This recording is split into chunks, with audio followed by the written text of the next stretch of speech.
नमस्कार, मैं शिवम। अब जो कहानी आप सुनने वाले हैं यह महाकवि सूर्यकांत त्रिपाठी निराला जी की कविता राम की शक्ति पूजा से प्रेरित है।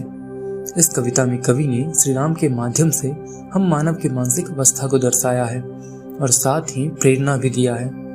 इस कविता में श्री राम एक अवतारी पुरुष नहीं बल्कि एक साधारण मनुष्य हैं जो थकते भी हैं, टूटते भी हैं और उनके मन में जय एवं पराजय का भीषण द्वंद्व भी चलता है।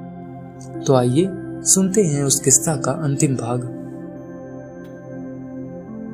अब तक आपने सुना श्री राम और रावण के प्रथम दिन का युद्ध बिना किसी निर्णय के समाप्त हुआ, लेकिन सूर्यास्त के बाद जहां राक्षस सेना तीना तानी धरती को कंपाते हुए जा रहे थे, वहीं वानर सेना थके हारे शिविर की ओर लौट रहे हैं।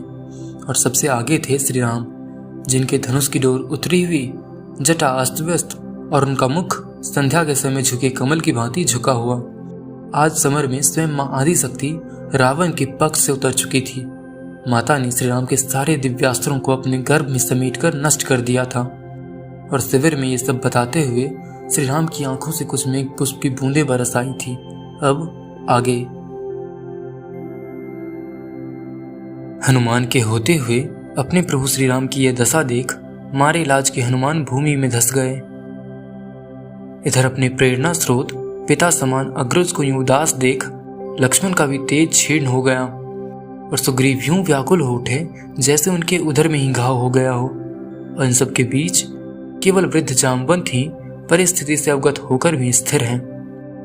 श्री राम आगे बोले, आज मैंने उन बाणों का संधान किया जिनसे ये संपूर्ण संसार भी जीता जा सकता है, किंतु वो सबके सब रण में आज निस्तेज होकर बिखर गए।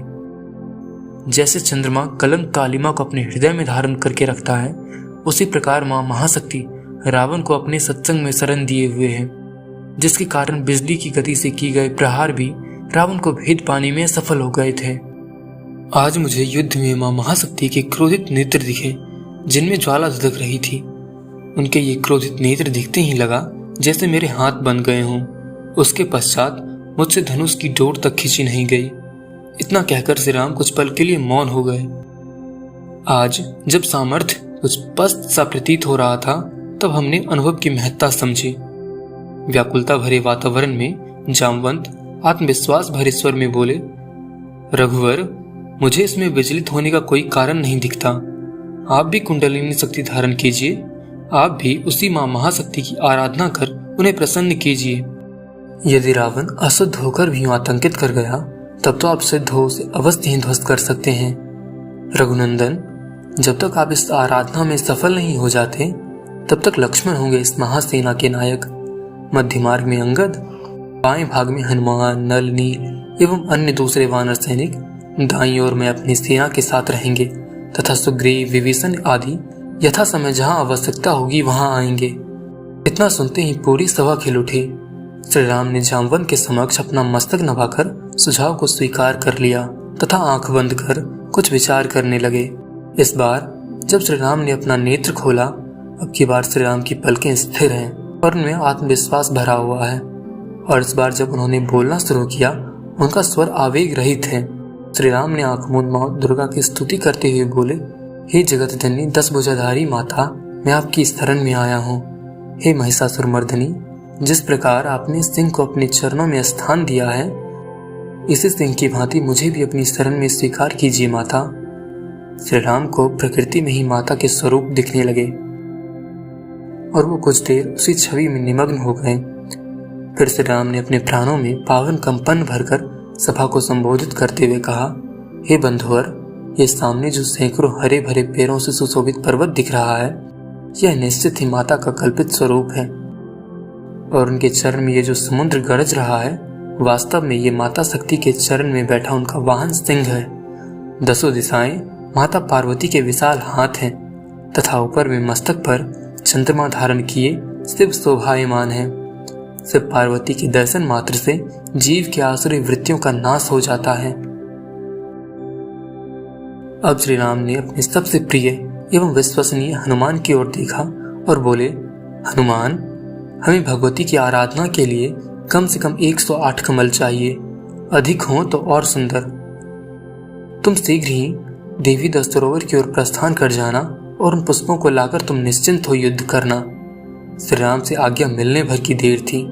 जामवन जी से सरोवर का मार्ग और दूरी पता कर हनुमान तत्क्षण कमल लाने चल दिए। सूर्योदय से पूर्व 108 कमल ले भी आए। आज एक सूरज आकाश के साथ साथ श्री राम के मन में भी उदय हुआ, जिसने श्री राम की आंखों में आत्मविश्वास का प्रकाश भर दिया। आज न श्री राम के हाथों में तीर थे और न मुख पर वीर रस।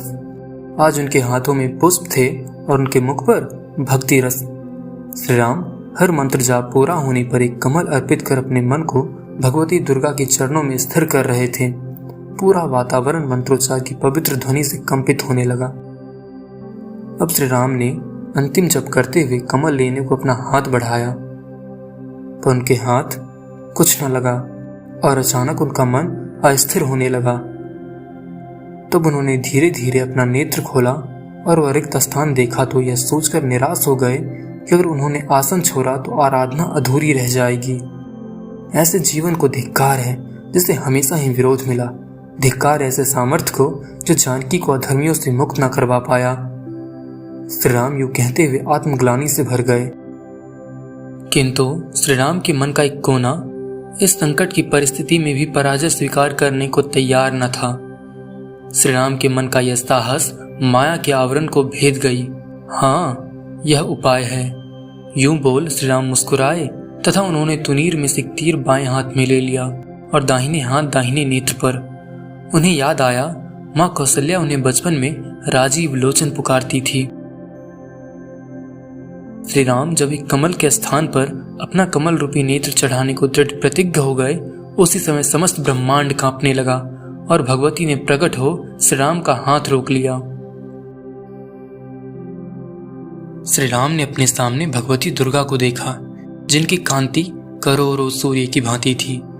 उनके 10 हाथ में विविध अस्त्र शस्त्र सुसज्जित थे तथा उनके मुख पर एक अलौकिक मुस्कान थी। उनके दाहिने भाग में माँ लक्ष्मी, गणेश और वाम भाग में माँ सरस्वती और कार्तिकेय थे।